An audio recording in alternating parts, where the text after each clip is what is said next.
बंदी छोड़ सतगुरु रामपाल जी परमेश्वर जी की जय हो।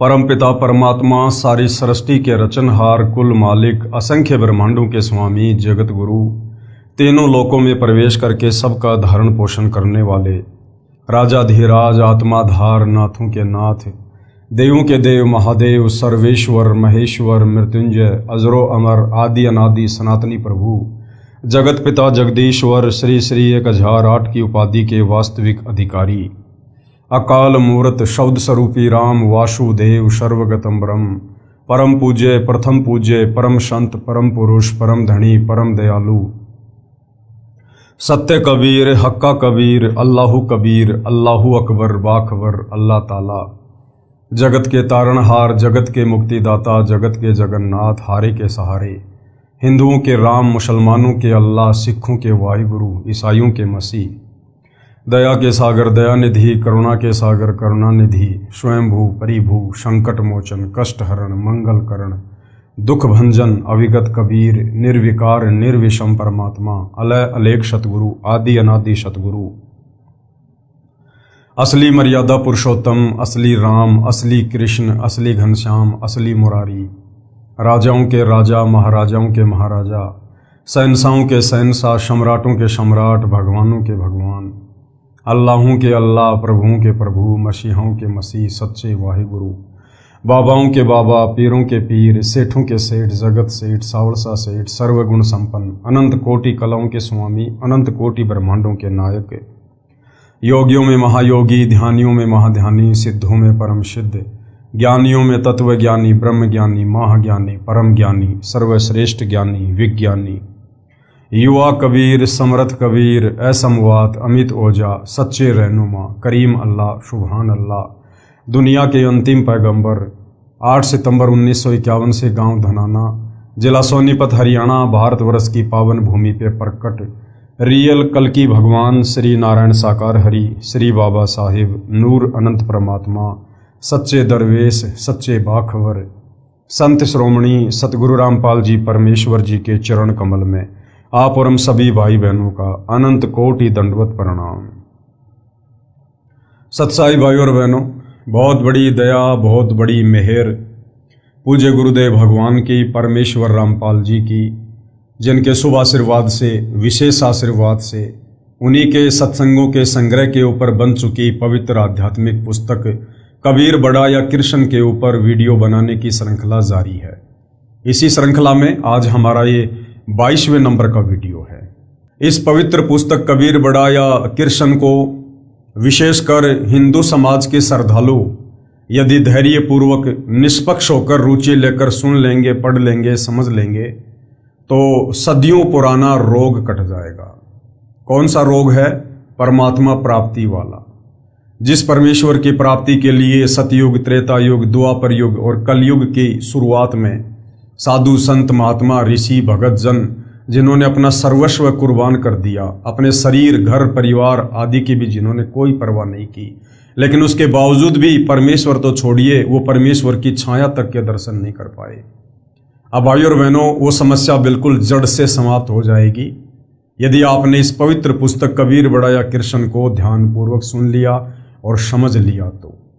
क्योंकि ये पवित्र पुस्तक आपको अध्यात्म के विषय में बताएगी, भक्ति और भगवान के विषय में बताएगी, और सबसे जो मुख्य बात है, आपको सृष्टि रचना के विषय में बताएगी।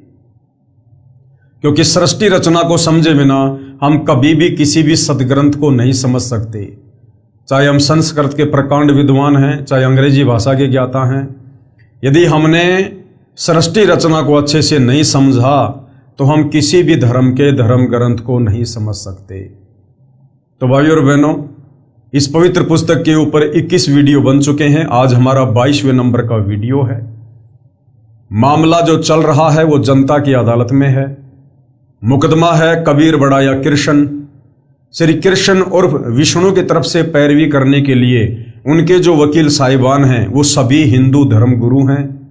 दूसरी तरफ कबीर जी को सबसे बड़ा भगवान बताने वाले सतगुरु रामपाल जी कबीर जी के वकील के रूप में पैरवी कर रहे हैं, और सतगुरु रामपाल जी का कहना है कि कबीर इज सुप्रीम गॉड। और जनता की अदालत में जज जनता को बनाया गया है, क्योंकि वर्तमान में जनता शिक्षित है, एजुकेटेड है, अपनी आंखों से धर्म ग्रंथों में लिखी सच्चाई को देखकर खुद निर्णय करने में सक्षम है। तो श्री कृष्ण उर्फ विष्णु जी को पूर्ण परमात्मा साबित करने में हिंदू धर्म गुरुओं ने अटबट करके उआ बाई बक्के हिंदू धर्म शास्त्रों का हवाला देकर कोई कमी कोई कसर नहीं छोड़ी। परंतु कबीर जी के वकील सतगुरु रामपाल जी उनकी उआबाई के ऊपर हिंदू धर्मशास्त्रों में लिखी सच्चाई को दिखाकर ऐसी चोट मारते हैं कि उनका सारा किया कराया धरा का धरा रह जाता है। और जनता की अदालत में चूंकि जनता खुद जज है, तो जनता अपनी आंखों से धर्मशास्त्रों में लिखी सच्चाई को देखकर, प्रमाणों को देखकर खुद निर्णय कर रही है कि वास्तव में भक्ति और भगवान के नाम पर हमें सदियों से किन लोगों ने मूर्ख बनाया।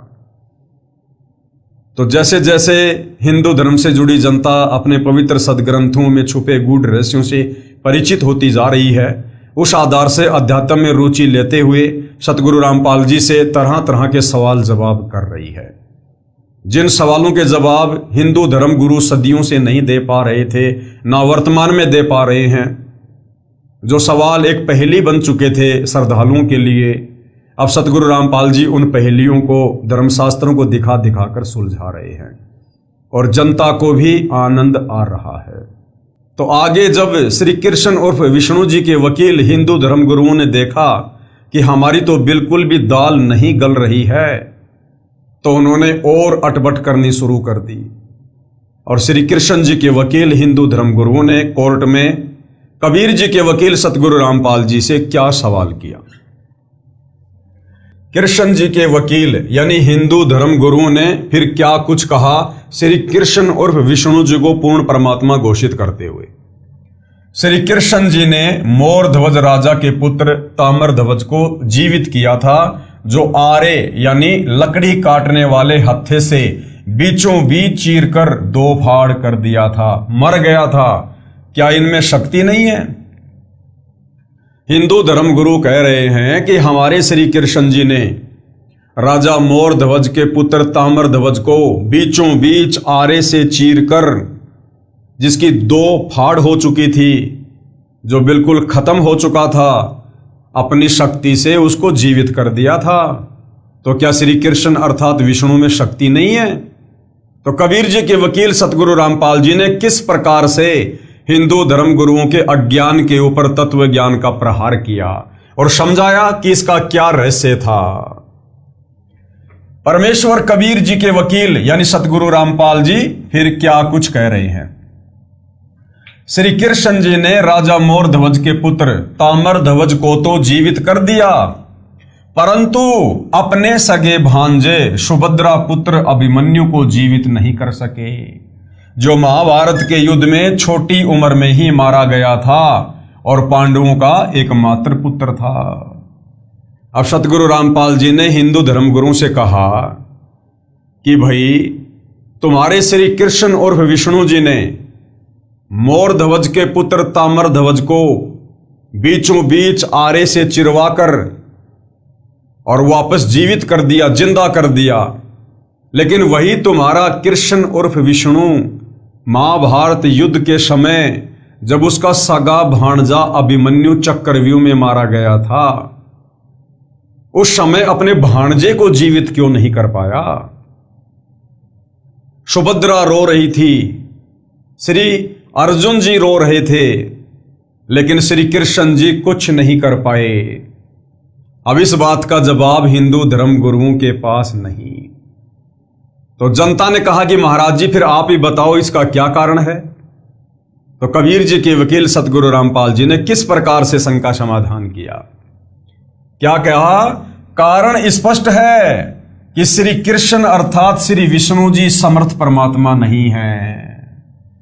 ये तीन लोक यानी पृथ्वी लोक, पाताल लोक तथा स्वर्ग लोक के प्रभु हैं। यानी एक ब्रह्मांड में मुख्यमंत्री है इनका पिता काल ब्रह्म ज्योति निरंजन, और एक ब्रह्मांड में मात्र तीन लोक में एक एक विभाग के ये मंत्री हैं, ब्रह्मा विष्णु महेश। रजोगुण विभाग के मंत्री हैं श्री ब्रह्मा जी, शतोगुण विभाग के मंत्री हैं श्री विष्णु जी और तमोगुण विभाग के मंत्री हैं श्री शंकर जी। इनकी शक्ति बहुत सीमित है। परमेश्वर कबीर जी, अब परमेश्वर कबीर जी की शक्ति कितनी है? परमेश्वर कबीर जी अनंत करोड़ ब्रह्मांडों के स्वामी यानी प्रभु हैं, सारी सृष्टि के रचयिता हैं। इनकी शक्ति का कोई वार पार नहीं है। वेदों में इस परमेश्वर को अमित ओजा यानी विसीमित शक्ति युक्त कहा गया है, जिसकी शक्ति का कोई वार पार ना हो। श्री कृष्ण जी किसी की आयु न तो घटा सकते हैं और ना बढ़ा सकते हैं, ना किसी के प्रारब्ध यानी भाग्य को बदल सकते हैं। जिनकी किस्मत में जो पूर्व निर्धारित है वही दे सकते हैं। जिस प्रकार एक फैक्ट्री का मैनेजर होता है, वो ना किसी की तनख्वाह कम कर सकता है, ना किसी की तनख्वाह बढ़ा कर दे सकता है। वो उतना ही देता है जितना उस मजदूर ने हाजिरी लगाई है और जितनी तनख्वाह उसके मालिक ने उसको बांटने के लिए दी है। तो श्री कृष्ण उर्फ विष्णु या यूं कहिए ब्रह्मा विष्णु महेश, जो तीनों भाई हैं और काल के पुत्र हैं, दुर्गा के पुत्र हैं, ये केवल एक ब्रह्मांड में मैनेजर हैं। मैनेजर ये किसी के भाग्य को बदल नहीं सकते, कम या ज्यादा नहीं कर सकते। ताम्रध्वज की उम्र शेष थी, जिस कारण उसको जीवित कर दिया। अब भाइयों और बहनों, ये चमत्कार तो एक जादूगर भी कर देता है अपनी सिद्धि से, अपनी कला से, जादूगरी से। किसी व्यक्ति को बीचों बीच आरे से चीर देता है और उसके बाद वापस उसको जोड़ देता है, दुनिया तालियां बजा देती है। तो श्री कृष्ण उर्फ विष्णु जी ने तो राजा मोरध्वज के पुत्र ताम्रध्वज को बीचों बीच आरे से चिरवाकर वापस जीवित कर दिया। केवल एक जादूगर वाला काम किया, केवल एक जादूगर वाला। और उसको वापस जीवित क्यों कर दिया? क्योंकि उसके श्वास अभी शेष थे, और जिसके श्वास शेष होते हैं उनको ये ब्रह्मा विष्णु महेश अपनी सिद्धि शक्ति से कितनी बार मार सकते हैं, कितनी बार जीवित कर सकते हैं। जिस प्रकार वो जादूगर किसी व्यक्ति के आरे से दो भाग करके दोनों भागों को अलग अलग दिखा के फिर वापस उनको जोड़ देता है। परंतु अभिमन्यु को जीवित क्यों नहीं कर सका? क्योंकि अभिमन्यु की आयु यानी उम्र शेष नहीं थी, उसकी श्वासें शेष नहीं थी, और अपनी तरफ से एक श्वास भी ये ब्रह्मा विष्णु महेश किसी के अंदर डालने में सक्षम नहीं है। जिस कारण से उसको श्री कृष्ण जी जीवित नहीं कर सके, क्योंकि अभिमन्यु की श्वासें शेष नहीं थी। पांडव रो रहे थे, श्री कृष्ण जी दुखी थे, बहन सुभद्रा मृत्यु शोक से व्याकुल थी, सन्नाटा छाया था। श्री कृष्ण जी कुछ मदद नहीं कर पाए क्योंकि वे समर्थ प्रभु नहीं हैं। अब परमेश्वर कबीर जी किसी के भी प्रारब्ध को, भाग्य को, किस्मत को, डेस्टिनी को बदल सकते हैं, उसमें ज्यादा या कम कर सकते हैं। कहते हैं मासा घटे ना तिल बधे विदाता लिखे जो लेख, पर साचा सतगुरु मेट कर ऊपर मार दे मेख। क्योंकि कबीर परमात्मा खुद ही यहां पर भक्ति युग में सतगुरु की भूमिका करते हैं, और सच्चा सतगुरु तत्वदर्शी संत किसी के भाग्य में कभी भी कुछ भी चेंजमेंट कर सकता है। और ये अधिकार वर्तमान में इस धरती पर केवल सतगुरु रामपाल जी को है, क्योंकि पूर्ण तत्वदर्शी संत हैं, और तत्वदर्शी संत की भूमिका खुद कबीर परमेश्वर जी ही निभाते हैं। अब परमेश्वर कबीर जी के विषय में क्या बताया? परमेश्वर कबीर जी समर्थ परमेश्वर हैं। समर्थ यानी सब कुछ करने में सक्षम। ये भगत या भगतमती के प्रारब्ध कर्म को भी बदल सकते हैं, यानी उनकी किस्मत को भी चेंज कर सकते हैं। मृत्यु है तो उसे जीवन दान दे सकते हैं, जीवन है तो उसको मृत्यु में तब्दील कर सकते हैं। गरीब मासा घटे ना तिल बधे विदना लिखे जो लेख, भाई साचा सतगुरु मेट कर ऊपर मारे मेख। माशा घटे ना तिल बधे, माशा का मतलब होता है जरा सा, थोड़ा सा। माशा घटे न तिल बधे, और तिल जितना भी किसी के भाग्य में कोई चेंजमेंट ये ब्रह्मा विष्णु महेश नहीं कर सकते। परमेश्वर ने जिसका जो भाग्य लिख दिया उसमें ब्रह्मा विष्णु महेश दुर्गा काल कुछ भी चेंजमेंट नहीं कर सकते। तो कौन कर सकता है? साचा सतगुरु मेट कर ऊपर मारे मेख। सच्चा सतगुरु तत्वदर्शी संत किसी के भी प्रारब्ध में, किसी के भी भाग्य में, चाहे कितना ही घोर कष्ट क्यों ना हो, मृत्यु क्यों ना हो, उसे अपनी शक्ति से, अपनी पावर से, अपनी समर्थता से वो पल में बदल सकते हैं, चेंज कर सकते हैं। गरीब जम जोरा जासे डरे। जम यानी ये काल और जोरा यानी मौत। जम और जोरा जिससे डरे और मिटे कर्म के लेख। कौन है वो? अदली असल कबीर है। वो न्यायकारी परमात्मा कौन है? अदली असल कबीर है। कुल के सतगुरु एक। कुल यानी सारी सृष्टि के सतगुरु, सारी सृष्टि के मालिक, सबको पैदा करने वाले, सबकी रचयिता वो कबीर परमात्मा अकेले हैं। अर्थात जीव के कर्मों के अनुसार जो प्रारब्ध बनाया गया है उसमें जरा सा भी फेरबदल पूर्ण परमात्मा के बिना कोई नहीं कर सकता। ना ब्रह्मा विष्णु महेश कर सकते, ना दुर्गा कर सकती। पूर्ण परमात्मा जी संत व सतगुरु रूप में संत गरीबदास जी को मिले थे, जो कबीर जी थे।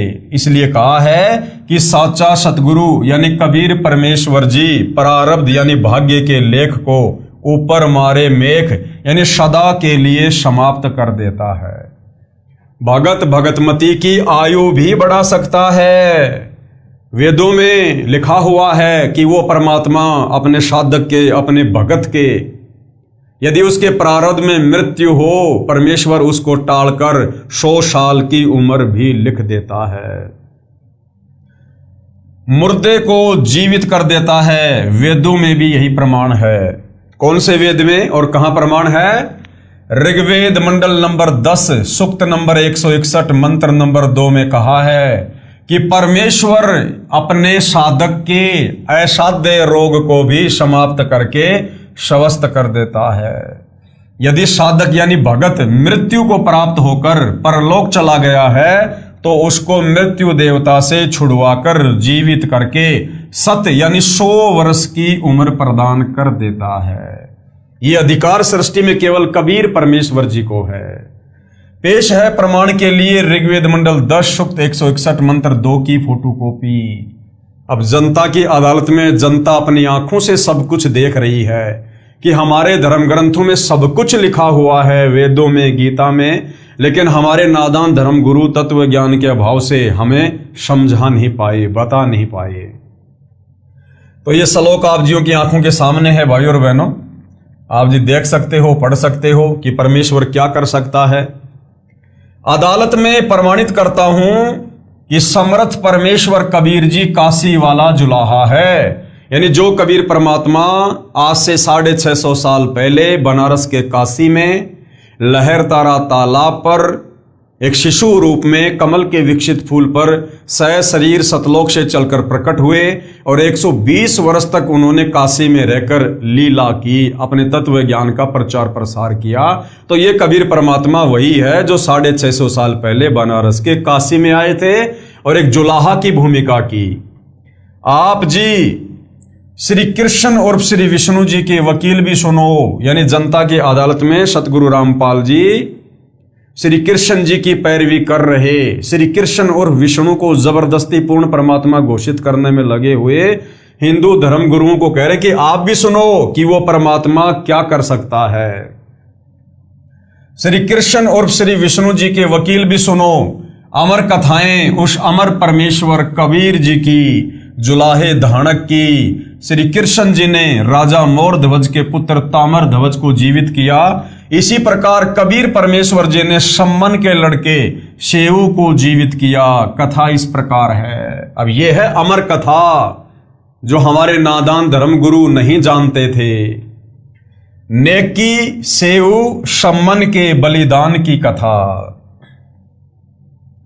जिस समय परमेश्वर कबीर जी ने काशी में 120 वर्ष लीला की थी, उस समय दिल्ली के निवासी सम्मन जाति से मणियार, उसकी पत्नी नेकी तथा पुत्र शिव यानी शेऊ ने परमेश्वर से दीक्षा ली थी। किस परमेश्वर से? कबीर जी से। आर्थिक स्थिति बहुत कमजोर थी। परमात्मा के उपदेश का दृढ़ता से पालन करते थे। परमेश्वर पर पूर्ण विश्वास था। दोनों पति पत्नी स्त्रियों को चूड़ियां पहनाने का कार्य घर घर जाकर करते थे। साथ में अपने गुरुदेव कबीर जी की महिमा भी किया करते थे। बताया करते थे कि हमारे सतगुरुदेव जी ने राजा सिकंदर लोदी का असाध्य रोग आशीर्वाद मात्र से ठीक कर दिया था।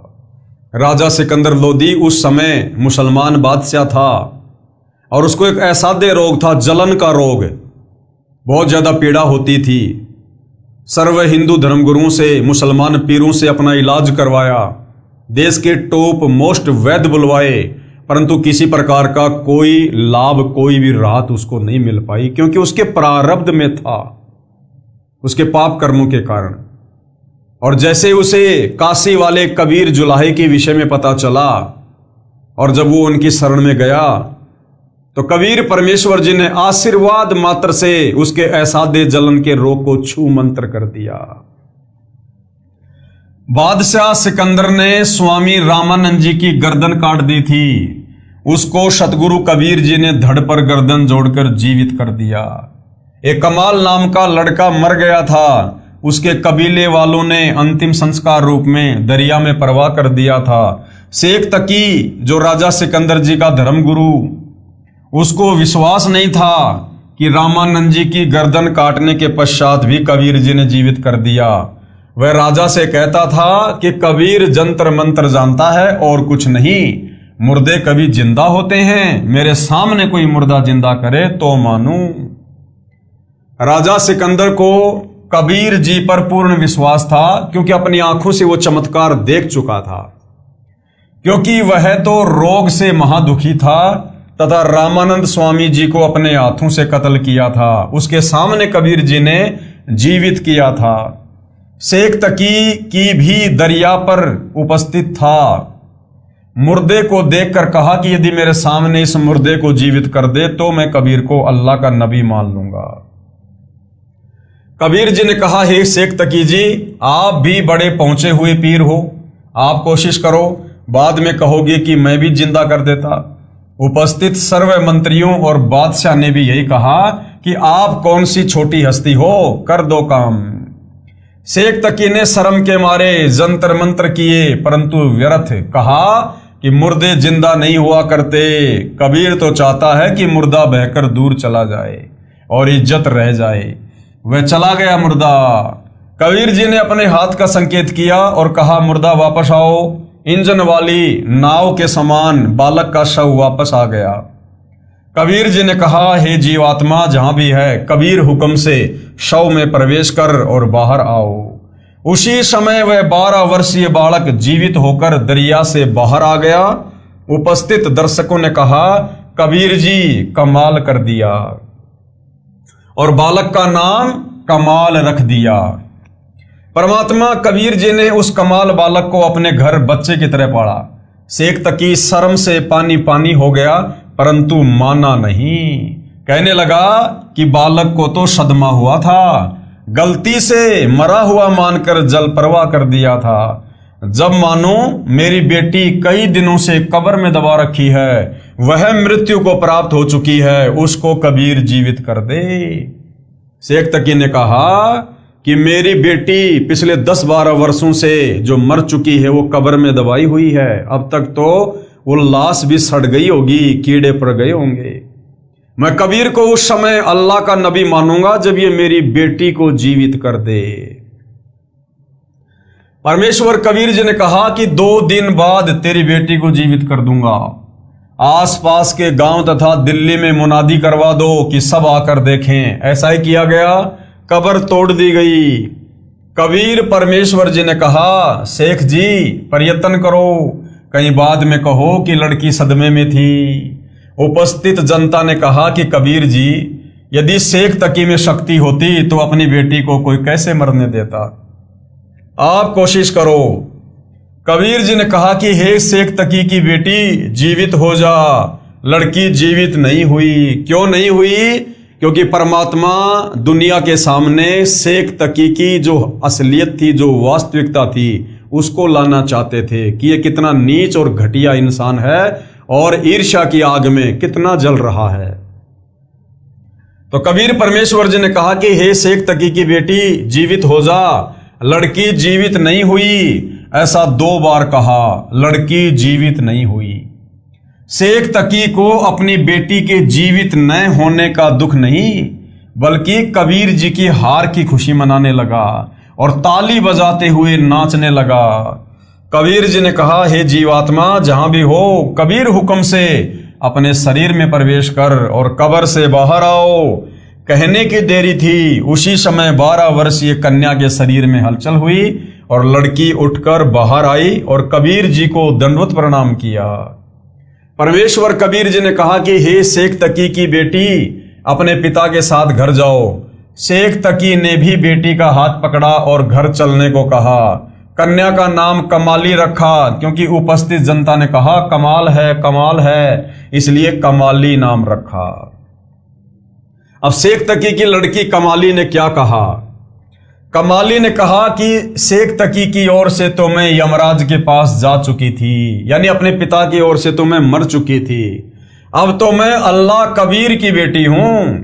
ये कबीर स्वयं अल्लाह है। इस प्रकार लड़की ने कबीर परमेश्वर जी के आशीर्वाद से 1.5 घंटे तक प्रवचन किए। अपने पूर्व के जन्म की जानकारी दी कि एक बार मैं राबिया थी। क्या कहा उस आत्मा ने कि एक बार किसी जन्म में मैं राबिया नाम की लड़की थी मुसलमान धर्म में। उस समय 12 वर्ष की उम्र में कबीर जी मिले थे। मैंने 4 वर्ष इनकी बताई साधना की, फिर अपने मुसलमान धर्म वाली साधना करने लगी थी जो व्यर्थ थी। फिर मैं अगले जन्म में बांसुरी लड़की बनी और मक्के में अपना शरीर भी काटकर अर्पित कर दिया था। फिर अगले जन्म में मैंने वैश्या का जीवन जिया। उन 4 वर्ष की सतभक्ति से मुझे 2.5 जन्म मनुष्य के मिले। अब आगे मेरा कोई मानव जीवन शेष नहीं था। मुझे पशु की योनि में जाना था, लक 84 में जाना था। उसी समय परमेश्वर कबीर जी धर्मराज के पास गए और मुझे छुड़वा कर लाए। ये जनता की अदालत में हिंदू धर्म गुरुओं को बताया जा रहा है, समझाया जा रहा है कि यदि किसी की श्वासें शेष ना हो, यदि किसी के भाग्य में मृत्यु हो, तो ये कबीर परमात्मा अल्लाह कबीर इतना समर्थ है, ये मृत्यु देवता यमराज से भी उस साधक को छुड़ाकर 100 साल की उम्र प्रदान कर देता है। उसी समय परमेश्वर कबीर जी धर्मराज के पास गए और मुझे छुड़वा कर लाए और शरीर में प्रवेश कर दिया। इनकी कृपा से मुझे मानव जीवन मिला है। अब मैं अपने वास्तविक पिता अल्लाह कबीर जी के साथ रहूंगी। शेख तकी की लड़की ने शेख तकी के साथ रहने से बिल्कुल मना कर दिया। कबीर जी ने कमाली को बेटी की तरह पाला और अपने घर पर रखा। उपस्थित लाखों की संख्या में दर्शकों ने परमेश्वर कबीर जी से दीक्षा ली। सबको प्रथम 5 मंत्र का उपदेश दिया। इस प्रकार कबीर जी के उस समय 64 लाख शिष्य हो गए थे। कब? 650 साल पहले। वे चमत्कार देखकर ही शरण में आए थे। उन्होंने ज्ञान आधार नहीं बनाया था, केवल चमत्कार देखकर ही कबीर जी से जुड़े थे। दिल्ली नगर की स्त्रियां नेकी तथा सम्मान से ये अनोखी बातें सुनकर बाद में चर्चा करती थी कि क्या ये बातें संभव हो सकती हैं। कुछ तो कहती थी कि हमारे घर वाला भी उस समय वहीं उपस्थित था जब शेख की लड़की कब्र से निकालकर जीवित की गई थी। परंतु मेरा पति इस बात से नाराज हुआ कि कबीर क्यों ले गया लड़की को, जिसकी बेटी थी उसको सौंप देनी थी। भावार्थ है कि कुल मिलाकर वे स्त्रियां अंदर से मजाक रूप में मानती थी, परंतु उनके सन्मुख चुप रह जाती थी। एक समय साहिब कबीर अपने भगत सम्मन के यहां अचानक 2 सेवकों कमाल व शेख फरीद के साथ पहुंच जाते हैं। सम्मन के घर कुल 3 प्राणी थे। कौन? सम्मन, सम्मन की पत्नी नेकी और सम्मन का बेटा सेऊ, जिसको प्यार से शिव कहा करते थे। भगत सम्मन इतना गरीब था कि कई बार अन्न भी घर पर नहीं होता था। सारा परिवार भूखा सो जाता था आज वही दिन था, क्योंकि परमेश्वर ने अपने भगत की परीक्षा लेनी थी। भगत सम्मन ने अपने गुरुदेव कबीर साहिब से पूछा कि साहिब खाने का विचार बताइए, खाना कब खाओगे। कबीर साहिब ने कहा कि भाई भूख लगी है, भोजन बनाओ। सम्मन अंदर घर में जाकर अपनी पत्नी नेकी से बोला कि अपने घर अपने गुरुदेव भगवान आए हैं। कौन आए हैं? गुरुदेव भगवान, और जल्दी से भोजन तैयार करो। नेकी ने कहा कि घर पर अन्न का एक दाना भी नहीं है। सम्मन ने कहा पड़ोस वालों से उधार मांग लाओ। नेकी ने कहा कि मैं मांगने गई थी लेकिन किसी ने भी उधार आटा नहीं दिया। उन्होंने आटा होते हुए भी जानबूझकर नहीं दिया और कह रहे हैं कि आज तुम्हारे घर तुम्हारे गुरुजी आए हैं। तुम कहा करते थे कि हमारे गुरुजी भगवान हैं। आपके गुरुजी भगवान हैं तो तुम्हें मांगने की आवश्यकता क्यों पड़ी? ये ही भर देंगे तुम्हारे घर को, आदि आदि कहकर मजाक करने लगे। सम्मन ने कहा लाओ आपका चीर गिरवी रखकर 3 सेर आटा ले आता हूं। चीर यानी नेकी ने जो कपड़ा ओढ़ रखा था, तो सम्मन ने कहा कि मुझे अपना ये कपड़ा दे दे, मैं इसको बेचकर और गुरुजी और 2 भक्तों के जितना आटा ले आता हूं। नेकी ने कहा ये चीर फटा हुआ है कि मेरा ये कपड़ा भी कई जगह से फटा हुआ है, इसे कोई गिरवी नहीं रखता। सम्मन सोच में पड़ जाता है और अपने दुर्भाग्य को कोसते हुए कहता है कि मैं कितना भागा हूं, आज घर भगवान आए और मैं उनको भोजन भी नहीं करवा सकता। हे परमात्मा, ऐसे पापी प्राणी को पृथ्वी पर क्यों भेजा? मैं इतना नीच रहा हुआ हूं कि पिछले जन्म में कोई पुण्य नहीं किया, अब सतगुरु को क्या मुंह दिखाऊं? ये कहकर अंदर कोठे में जाकर फूट फूट कर रोने लगा। तब उसकी पत्नी नेकी कहने लगी कि हिम्मत करो, रो मत, परमात्मा आए हैं, इन्हें ठेस पहुंचेगी, सोचेंगे हमारे आने से तंग आकर रो रहा है। सम्मन चुप हुआ। फिर नेकी ने कहा आज रात्रि में दोनों पिता पुत्र जाकर 3 सेर यानी पुराना बाट 3 किलोग्राम के लगभग आटा चुरा कर लाना, केवल संतों व भक्तों के लिए, अपने लिए नहीं। तब लड़का सेऊ बोला माँ, गुरुजी कहते हैं चोरी करना पाप है, फिर आप भी मुझे शिक्षा दिया करती कि बेटा कभी चोरी नहीं करनी चाहिए, जो चोरी करते हैं उनका सर्वनाश होता है। आज आप ये क्या कह रही हो माँ? क्या हम पाप करेंगे माँ? अपना भजन नष्ट हो जाएगा माँ, हम 84 लाख योनियों में कष्ट पाएंगे, ऐसा मत कहो माँ। माँ आपको मेरी कसम। तब नेकी ने कहा पुत्र तुम ठीक कह रहे हो, चोरी करना पाप है, परंतु पुत्र हम अपने लिए नहीं बल्कि संतों के लिए करेंगे।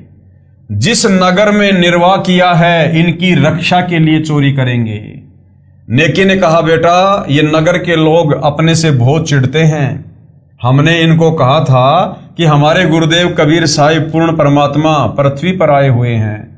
इन्होंने एक मृतक गऊ तथा उसके बच्चे को जीवित कर दिया था, जिसके टुकड़े सिकंदर लोदी ने करवाए थे।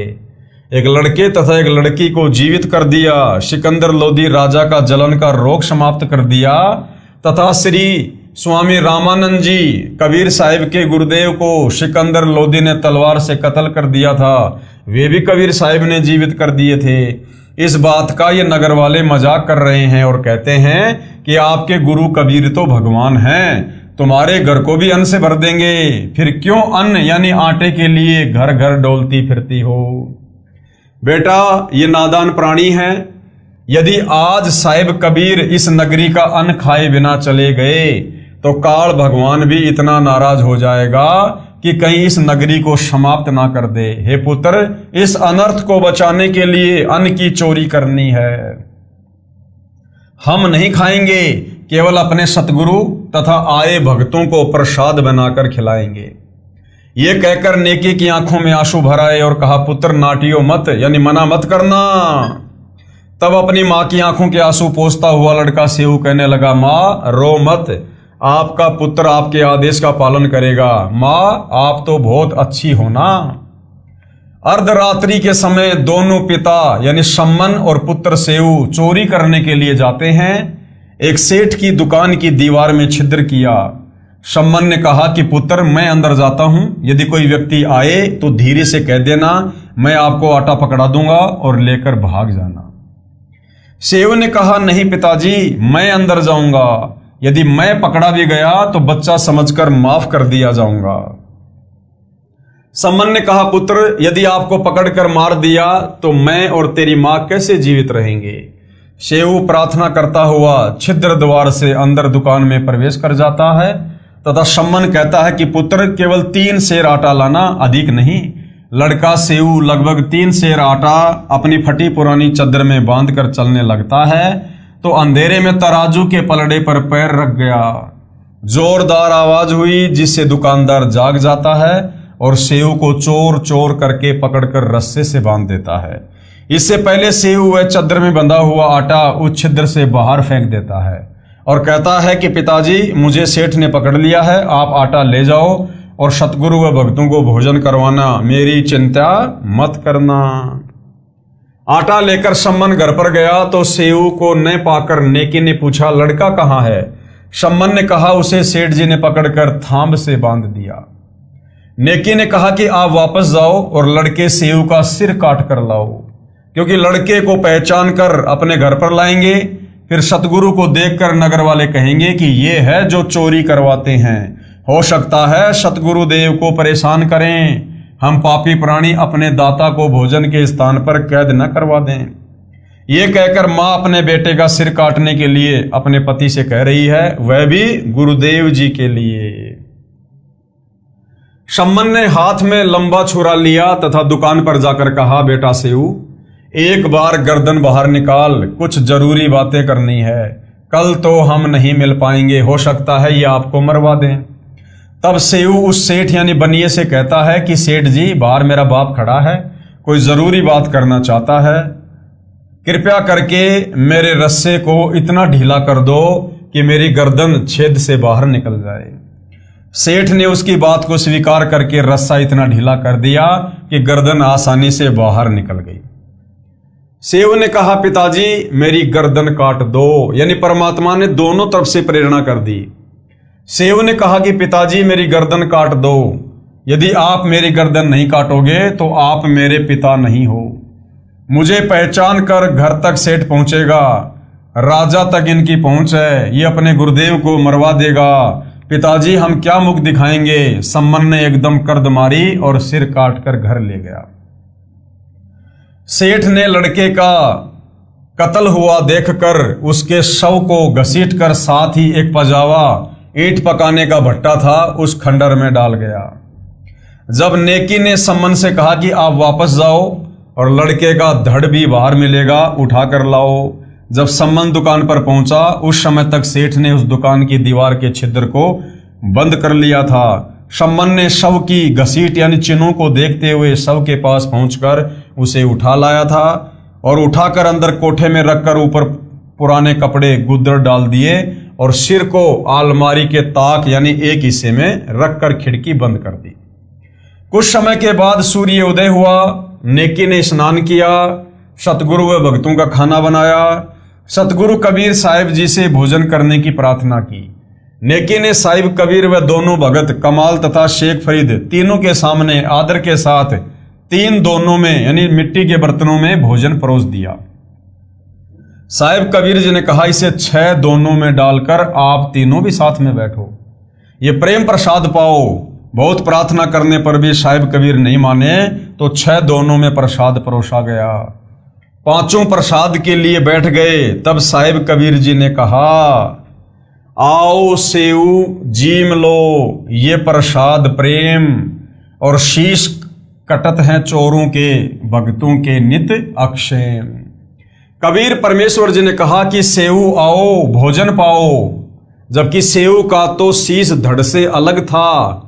सम्मन ने खुद अपने हाथ से अपने बेटे का कत्ल किया था।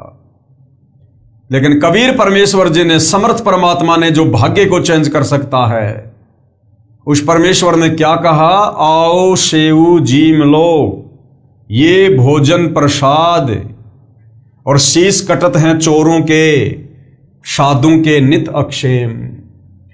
परमेश्वर कबीर जी ने कहा कि सेऊ आओ भोजन पाओ, सिर तो चोरों के कटते हैं, संतों भक्तों के नहीं। उनकी तो रक्षा होती है, उनको तो क्षमा होती है। साहिब कबीर ने इतना कहा था, उसी समय सेव के धड़ पर शीश लग गया। कटे हुए का कोई निशान भी गर्दन पर नहीं था तथा पंगत यानी पंक्ति में बैठकर भोजन करने लगा। बोलो कबीर साहिब, कबीर अमित ओझा की जय हो। वेदों के वचन, कबीर देव, कबीर परमेश्वर, अमित पलस ओझा, जिसकी शक्ति का कोई वार पार ना हो। सम्मन तथा नेकी ने देखा कि गर्दन पर कोई चिन्ह भी नहीं है, लड़का जीवित कैसे हुआ। अंदर जाकर देखा तो वहां शव तथा शीश नहीं था, केवल खून के छींटे लगे थे, जो इस पापी मन के संशय को समाप्त करने के लिए एक प्रमाण बकाया था। ऐसी ऐसी बहुत सारी लीलाएं साहिब कबीर अग्नि ने की, जिनसे ये स्वयं सिद्ध है कि ये ही पूर्ण परमात्मा हैं। साम वेद संख्या नंबर 822 तथा ऋग्वेद मंडल 10 सूक्त 161 मंत्र 2 में कहा है कि कबीर देव ने अपने विधिवत साधक साथी की आयु बढ़ा देता है। यदि मृत्यु को भी प्राप्त हो चुका हो, उसे धर्मराज से छुड़वाकर 100 वर्ष का जीवन प्रदान कर देता है। अब जनता की अदालत में श्री कृष्ण जी अर्थात विष्णु जी को सर्वशक्तिमान परमेश्वर घोषित करने में लगे हुए हिंदू धर्मगुरुओं को कबीर जी के वकील सतगुरु रामपाल जी ने यह कथा सुनाकर यह प्रमाण दिया कि सर्वशक्तिमान परमात्मा तो केवल कबीर है। जो किसी के भाग्य में मृत्यु लिखी है, किसी की श्वास भी शेष नहीं है, परमेश्वर उसको भी 100 साल की उम्र प्रदान कर देता है, जितनी चाहे उतनी। 100 साल तो इस कलयुग के हिसाब से बोली गई है, क्योंकि कलयुग में लगभग 100 साल की उम्र इंसान की होती है। और आगे बहुत सारे प्रमाण दिए कबीर परमेश्वर की समर्थता के विषय में। समर्थ परमेश्वर कबीर जी हैं, इसके अन्य प्रमाण। परमेश्वर कबीर कहा करते कि हिंदू तथा मुसलमान, यहूदी तथा ईसाई सब एक प्रभु के बच्चे हो। तुम्हारे को काल यानी शैतान ने भ्रमित करके बांट रखा है। धर्मों में और जातियों में तुम्हारे को इस काल ने, शैतान ने अपने स्वार्थ के लिए बांट रखा है, ताकि तुम परमात्मा के निकट ना पहुंच जाओ, तुम सत भक्ति करके यहां से पूर्ण मुक्ति प्राप्त ना कर लो।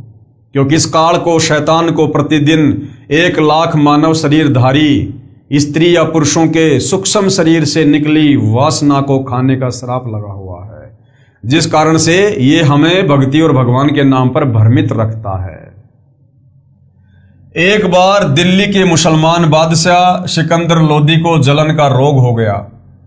जलन का रोग ऐसा होता है जैसे किसी का आग में हाथ जल जाए, उसमें पीड़ा बहुत होती है।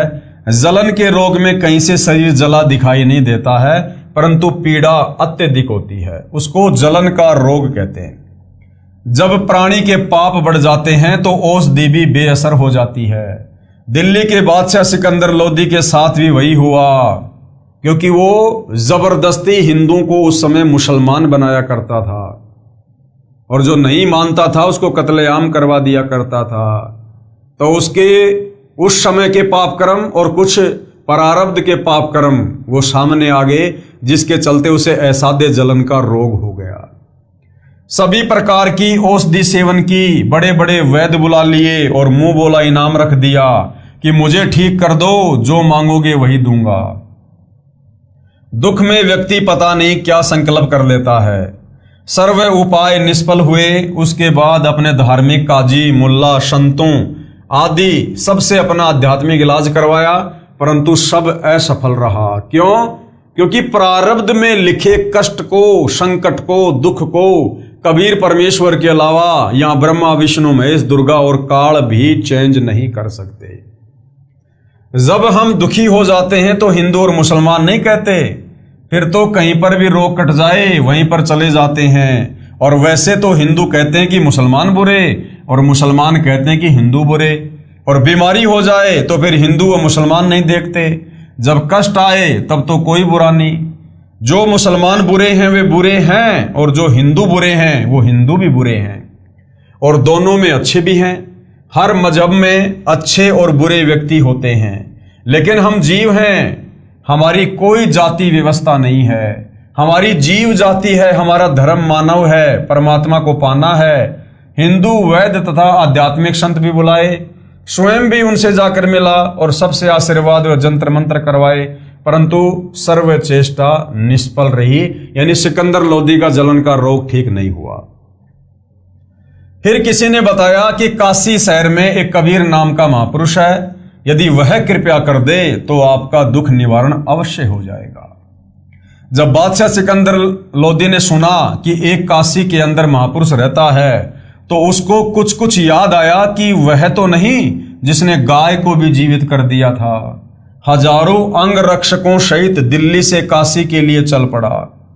वीर सिंह बघेला काशी नरेश पहले ही कबीर साहिब की महिमा और ज्ञान सुनकर कबीर साहिब के शिष्य हो चुके थे और पूर्ण रूप से अपने गुरुदेव में आस्था रखते थे।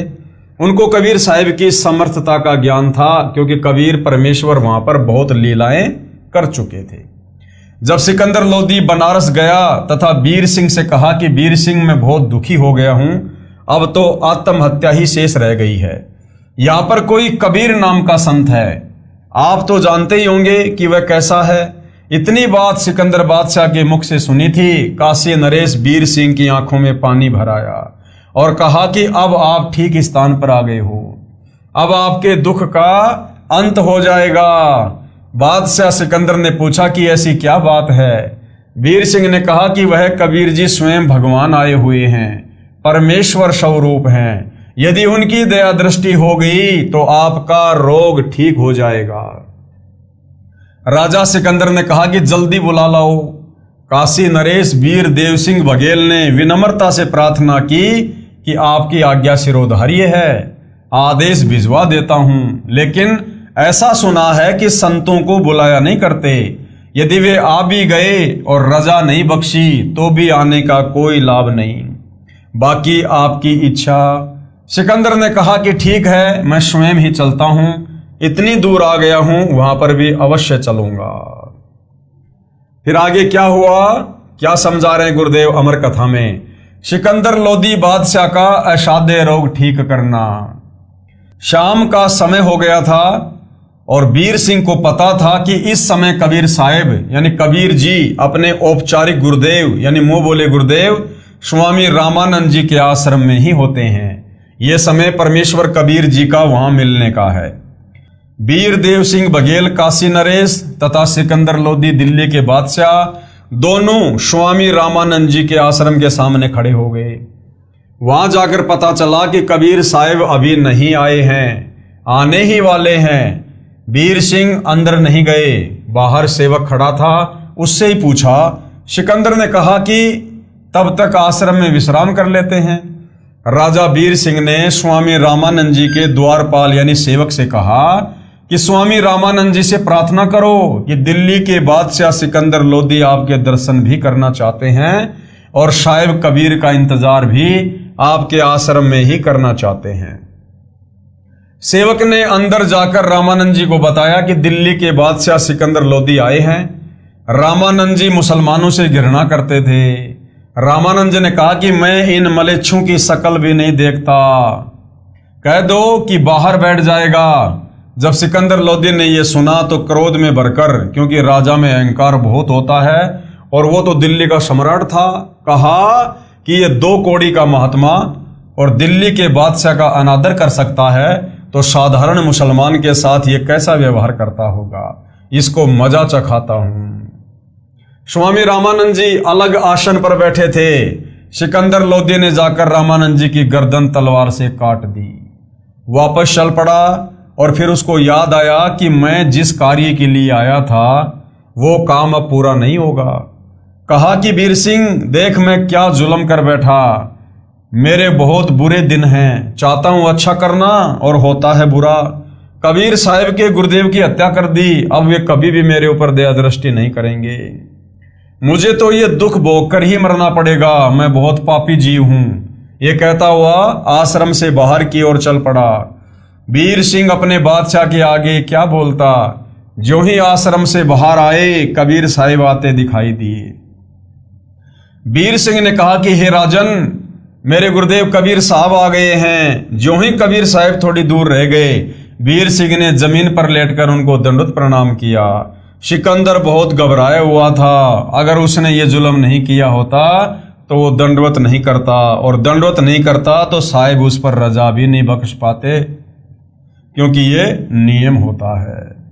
अब ये सारी की सारी लीला भाई और बहनों कबीर परमेश्वर जी की, क्योंकि कबीर परमात्मा जीव पर उस समय तक दया नहीं करते हैं जब तक जीव आधीन ना हो। तो राजा सिकंदर लोदी उस समय देश का सम्राट था, और वो कितना अभिमानी होगा, कितना हिंकारी होगा। अगर कबीर परमात्मा ये लीला ना करते, ये घटना पंडित रामानंद जी की सिकंदर के हाथ से गर्दन कटवाने वाली लीला ना करते, तो राजा सिकंदर लोदी कभी भी आधीन नहीं होता। और यदि आधीन नहीं होता, संत के चरणों में नहीं गिरता, दंडवत प्रणाम नहीं करता, तो कभी भी संत फिर दया नहीं करता। तो ये सारी की सारी लीला कबीर परमेश्वर ने की, एक तीर से दो शिकार किए। पंडित रामानंद जी की बुद्धि को भी सेट करना था, क्योंकि वो भगत होकर और मुसलमानों से द्वेष करता था, और उधर सिकंदर लोदी को भी परमात्मा ने उसके जलन के रोग को ठीक करने के लिए विनम्र करना था, आधीन करना था। तो कबीर परमेश्वर कहते हैं, अति आधीन दीन हो प्राणी, ताते कहिए ये अकथ कहानी। ऊंचे पातर जल ना जाई, ताते नीचा हो जे भाई। आधीनी के पास है पूर्ण ब्रह्म दयाल, और मान बढ़ाई मारिए बेअदबी सिरकाल। कबीर परमेश्वर जी ने यहां पर एक तीर से दो शिकार किए। स्वामी रामानंद जी में धर्म भेदभाव की भावना शेष थी, वो भी निकालनी थी। रामानंद जी मुसलमानों को हिंदुओं से अभी भी भिन्न तथा हे मानते थे। सिकंदर में अहंकार की भावना थी, यदि वह नम्र नहीं होता तो कबीर साहिब कृपया नहीं करते तथा सिकंदर स्वस्थ नहीं होता। वीर सिंह को दंडवत करते देखकर तथा डरे हुए सिकंदर लोदी ने भी दंडवत प्रणाम किया। अब सिकंदर लोदी डर गया कि भैया ये वही कबीर है जिसने मरी हुई गाय को और वापस जिंदा कर दिया था, ये बहुत शक्ति वाला है, और तूने इसके गुरुदेव की गर्दन काट दी, अब ना जाने तुझे क्या श्राप दे देगा। तो वो डर गया, भयभीत हो गया। उस डर के चलते उसमें विनम्रता आ गई, और उसने भी कबीर परमेश्वर को जमीन पर लेटकर दंडवत प्रणाम किया। मुसलमान कहते हैं कि हमारा सिर केवल अल्लाह के आगे झुकता है, अन्य के सामने मुसलमान का सिर नहीं झुकेगा। सामने अल्लाह अकबर खड़ा था, सिर अपने आप झुक गया। कबीर परमेश्वर जी ने दोनों के सिर पर हाथ रखा और कहा कि दो दो नरेश यानी दो दो राजा आज मुझ गरीब के पास कैसे आए हैं, मुझ गरीब को कैसे दर्शन दिए। परमेश्वर कबीर जी ने अपना हाथ उठाया भी नहीं था कि सिकंदर का जलन का रोग समाप्त हो गया। जो रोग उसके प्रारब्ध में था, उसके भाग्य में था, उसकी किस्मत में था, जिस रोग को न ब्रह्मा विष्णु महेश की भक्ति से कोई ठीक कर पाया, ना वो हिंदू और मुसलमान धर्म गुरु ठीक कर पाए, क्योंकि राजा सिकंदर लोदी के प्रारब्ध में था, उसको भोगना था। लेकिन समर्थ कबीर अल्लाह ने आशीर्वाद मात्र से उस रोग को छूमंत्र कर दिया। यानी कबीर परमेश्वरी सारी सृष्टि में समर्थ परमात्मा है, जो किसी के भी प्रारब्ध को चेंज कर सकते हैं। सिकंदर लोदी की आंखों में पानी आ गया। संत के सामने मन भाग जाता है और आत्मा ऊपर आ जाती है, क्योंकि परमात्मा आत्मा का साथी है। अंतर्यामी एक तुम आत्म के आधार, आत्मा का आधार कबीर भगवान है। सिकंदर लोदी ने पैर पकड़कर छोड़े नहीं और रोता ही रहा। जानी जान होते हुए भी यानी अंतर्यामी होते हुए भी कबीर साहिब जी ने सिकंदर लोदी दिल्ली के बादशाह से पूछा, क्या बात है? सिकंदर ने कहा कि अल्लाह की जात, मैंने घोर अपराध कर दिया, आप मुझे क्षमा नहीं कर सकते। जिस काम के लिए मैं आया था वह असाध्य रोग तो आपके आशीर्वाद मात्र से ठीक हो गया। इस पापी को क्षमा कर दो। कबीर साहिब ने कहा, क्षमा कर दिया, ये तो बता दो कि हुआ क्या। सिकंदर ने कहा कि आप क्षमा नहीं कर सकते, मैंने ऐसा पाप किया है। कबीर साहिब ने कहा कि क्षमा कर दिया भाई। सिकंदर ने फिर कहा कि सच में माफ कर दिया। कबीर साहिब ने कहा, हाँ क्षमा कर दिया, अब बता क्या कष्ट है। सिकंदर ने कहा कि दाता, मुझ पापी ने गुस्से में आकर आपके गुरुदेव का कत्ल कर दिया। और फिर सारी कहानी बताई। कबीर साहब बोले कोई बात नहीं, जो हुआ प्रभु इच्छा से हुआ है। आप स्वामी रामानंद जी का अंतिम संस्कार करवा कर जाना, नहीं तो आप निंदा के पात्र बनोगे। परमेश्वर कबीर साहिब जी नाराज नहीं हुए। सिकंदर लोधी ने वीर सिंह के मुख की ओर देखा और कहा कि वीर सिंह, ये तो वास्तव में अल्लाह है। देख, मैंने इनके गुरुदेव का सिर काट दिया और कबीर जी को क्रोध भी नहीं आया। वीर सिंह चुप रहा और साथ साथ हो लिया और मन ही मन में सोचता है कि अभी क्या है, अभी तो और देखना, ये तो शुरुआत है। और फिर किस प्रकार से कबीर परमेश्वर जी ने, अल्लाह कबीर ने, पूर्ण सतगुरु ने, तत्वदर्शी संत ने जो उस समय भूमिका कर रहे थे, अपने मुंह बोले गुरुदेव पंडित रामानंद जी को जीवित किया। स्वामी रामानंद जी को जीवित करना। परमेश्वर कबीर जी ने अंदर जाकर देखा, रामानंद जी का धड़ कहीं और सिर कहीं पर पड़ा था। शरीर पर चादर डाल रखी थी। कबीर साहब ने अपने गुरुदेव के मृत शरीर को दंडवत प्रणाम किया और चरण छुए तथा कहा कि हे गुरुदेव उठो, दिल्ली के बादशाह आपके दर्शन करने के लिए आए हैं, एक बार उठना। दूसरी बार ही कहा था, सिर अपने आप उठकर धड़ पर लग गया और रामानंद जी जीवित हो गए। बोलो सतगुरुदेव की जय। और ये सारी की सारी लीला राजा सिकंदर लोधी के साथ साथ वहां उपस्थित सभी लोग देख रहे हैं। सर्व मनुष्य एक प्रभु के बच्चे हैं, जो दो मानता है वो अज्ञानी है। यदि कोई अपनी नादानी के चलते किसी को हिंदू, किसी को मुसलमान, किसी को सिख, किसी को ईसाई मानता है, तो वो अज्ञानी है, उसको आध्यात्मिक ज्ञान नहीं है। हम सब एक कबीर परमेश्वर के बच्चे हैं। सारी सृष्टि को उत्पन्न करने वाले, अपने वचन से सर्व आत्माओं की उत्पत्ति करने वाले वो कबीर परमात्मा है। हमें आपस में जाति और धर्मों में इस काल ने, शैतान ने बांट रखा है। रामानंद जी के शरीर से आधा खून और आधा दूध निकला हुआ था।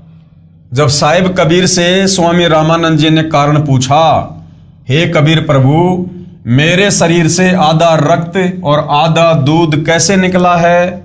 कबीर साहिब ने बताया कि स्वामी जी, आपके अंदर ये थोड़ी सी कसर और रह गई है कि अभी तक आप हिंदू और मुसलमानों को दो समझते हो, इसलिए आधा खून और आधा दूध निकला है। यानी अभी आप पूर्ण भगत नहीं बने हो। आप अन्य जाति वालों को अपना साथी समझ चुके हो, परंतु हिंदू तथा मुसलमान एक ही परमेश्वर के बच्चे हैं, जीव सभी एक हैं। आप तो जानी जान हो, आप तो लीला कर रहे हो, अर्थात गोल मोल बात करके सब समझा गए। कबीर अलख इलाई एक है, यानी सबका मालिक एक है। नाम धराया दो, कहे कबीर दो नाम सुन, भरम परो मत कोई।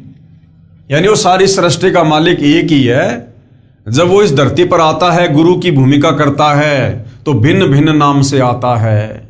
तो वो है एक ही, लेकिन नाम अपने कभी कभी दो भी रखवा लेता है। जैसे वो सारी सृष्टि का मालिक कबीर भगवान जब सतयुग में आए तो उन्होंने अपना नाम सत सुकृत रखवा लिया। त्रेता में आए तो अपना नाम मुनिंद्र ऋषि रखवा लिया। द्वापर में आए तो कबीर अल्लाह ने अपना नाम करुणा में ऋषि रखवा लिया। 650 साल पहले आए तो अपने वास्तविक नाम से उन्होंने लीला की। उसके बाद 300 साल पहले गांव छुडानी जिला झज्जर हरियाणा में आए तो गरीबदास नाम रखवा लिया। और वर्तमान कलयुग की पिछली पीढ़ी में 8 सितंबर 1951 को आए हैं, प्रकट हुए हैं, तो अपना नाम संत रामपाल जी रखवा लिया। तो कहते हैं कबीर अलख इलाई एक है और नाम धराया दो, कहे कबीर दो नाम सुनकर भरम पड़ो मत कोई। कबीर राम रहीमा एक है, नाम धराया दो। मुसलमान जिसे रहीम कहते हैं, यानी रहनुमा, दयालु, और हिंदू जिसे राम कहते हैं, भाई वो एक ही है, अलग अलग नहीं है। कबीर राम रहीमा एक है, नाम धराया दो, कहे कबीर दो नाम सुनकर भरम पड़ो मत कोई। कबीर कृष्ण करीमा एक है, नाम धराया दो, कहे कबीर दो नाम सुनकर भरम पड़ो मत कोई। कबीर काशी काबा एक है, एक राम रहीम, मैदा एक पकवान बहू, बैठी कबीरा जीम। कबीर एक वस्तु के नाम बहुत, लीजिए वस्तु पहचान, नाम पक्ष नहीं कीजिए, सार तत्व ले जान। कबीर सब काहू का लीजिए, साचा शब्द निहार, पक्षपात ना कीजिए, कहे कबीर विचार। कबीर राम कबीरा एक है, दूजा कबू न होए, अंतर टाटी कपट की ताते दिखे दोई। कबीर राम कबीर एक है, कहन सुनन को दोई, और दो करी सोई जान ही सतगुरु मिलाना होए। यानी जब वो कबीर परमात्मा धरती पर सतगुरु रूप में आता है तो गुरुदेव भगवान कहते हैं उन्हें दो समझने की भूल मत करना। कबीर गुरु गोविंद दो नहीं भाई, जब तक दो समझोगे दो जग में जाई। वो कबीर परमात्मा खुद ही काल के किस ब्रह्मांड में आकर सच्चे गुरु की, पूर्ण गुरु की, तत्वदर्शी संत की भूमिका करता है। रामानंद जी ने सिकंदर को सीने से लगाया तथा उसके बाद हिंदू तथा मुसलमान को तथा सभी जाति व धर्मों के व्यक्तियों को प्रभु के बच्चे जानकर प्यार देने लगे तथा अपने औपचारिक शिष्य वास्तव में कबीर साहिब जी का धन्यवाद किया कि आपने मेरा अज्ञान पूर्ण रूप से दूर कर दिया। हम एक पिता यानी भगवान की संतान हैं, मुझे दृढ़ विश्वास हो गया। दिल्ली के बादशाह सिकंदर लोदी के साथ उनका धार्मिक गुरु शेख तकी भी बनारस गया था। वह रेस्ट हाउस यानी विश्राम गृह में ही रुका था। वो शेख तकी जो सिकंदर का धार्मिक गुरु था, वो उस समय उस घटना को देखने के लिए उपस्थित नहीं था, क्योंकि शेख तकी हिंदू संतों से बहुत ईर्ष्या करता था तथा उन्हें वह उनके शिष्यों को काफिर कहता था। इसलिए स्वामी रामानंद जी के आश्रम में जाने से इनकार कर दिया था। राजा सिकंदर लोदी के साथ स्वामी रामानंद जी के आश्रम में नहीं गया था। शेख तकी पीर ने अल्लाह को नहीं पहचाना। वो जो शेख तकी था, राजा सिकंदर लोदी का धार्मिक गुरु, वो ईर्ष्यावश कबीर परमेश्वर के द्वारा की जाने वाली ऐसी ऐसी अद्भुत लीलाओं को सुनकर भी, आंखों देखकर भी, वो ईर्ष्यावश उनको परमात्मा मानने को तैयार नहीं था। भारत के सम्राट सिकंदर ने विश्राम गृह में आकर परमेश्वर कबीर साहिब जी द्वारा अपने असाध्य रोग का निवारण केवल आशीर्वाद मात्र से करने तथा स्वामी रामानंद जी को पुनः जीवित करने की अद्भुत करिश्मे की बात खुशी के साथ अपने धार्मिक पीर शेख तकी को बताई तथा कहा कि पीर जी, मैं पूर्ण रूप से स्वस्थ हूं, मुझे कोई पीड़ा किसी अंग में नहीं है। शाम का समय था। प्रभु कबीर साहिब जी सुबह आने की कहकर अपनी कुटिया पर चले गए थे। शेख तकी ने बादशाह के मुख से अन्य पीर की भूरी भूरी प्रशंसा सुनी तो अंदर ही अंदर जल भुन गया। रात भर करवटें बदलता रहा। परमेश्वर कबीर साहिब जी को नीचा दिखाने की योजना बनाता रहा। बादशाह सिकंदर की शंकाओं का समाधान। प्रश्न। बादशाह सिकंदर लोदी ने कबीर अल्लाह से पूछा, हे परवरदिगार, ये ब्रह्म काल कौन शक्ति है, ये सभी के सामने क्यों नहीं आता है? जब कबीर परमेश्वर ने कुछ देर राजा सिकंदर लोदी को तत्व ज्ञान बताया, सत्संग सुनाया कि भाई ना वो अल्लाह अलग है ना वो राम अलग है। इस शैतान ने, इस काल ने सबको यहां पर भ्रमित कर रखा है, अलग अलग धर्म बनवाकर, जातियां बनवाकर। ये काल है, ये शैतान है, इसको श्राप लगा हुआ है। मुसलमान जिसको अल्लाह समझते हैं और हिंदू जिसको निराकार भगवान कहते हैं, ये ब्रह्म है, ये काल है जो अपने वास्तविक रूप में कभी किसी के सामने नहीं आता है और जिसको 1 लाख मानव शरीरधारी आत्माओं के सूक्ष्म शरीर से निकली वासना खाने का श्राप लगा हुआ है। तो जब सृष्टि रचना को बादशाह सिकंदर लोदी ने सुना तो कुछ शंकाएं उसके मन में उत्पन्न हो गई। उन शंकाओं के सवाल सिकंदर लोदी कबीर परमेश्वर जी से पूछते हैं और किस प्रकार से कबीर परमेश्वर सिकंदर लोदी की तमाम शंकाओं का ज्ञान आधार से समाधान करते हैं। ये भाइयों और बहनों, जनता की अदालत में हिंदू धर्मगुरुओं के सामने कबीर जी के वकील सतगुरु रामपाल जी स्पष्ट कर रहे हैं। अब भाइयों और बहनों, इस विषय पर आगे कबीर परमेश्वर किस प्रकार से राजा सिकंदर लोदी की शंकाओं का समाधान करते हैं, इस विषय को हम अगले एपिसोड में लेंगे। तब तक पूज्य गुरुदेव भगवान हम सभी को आशीर्वाद दें, सद्बुद्धि दें, हमारा मार्गदर्शन करें। बंदी छोड़ सतगुरु रामपाल जी परमेश्वर जी की जय हो।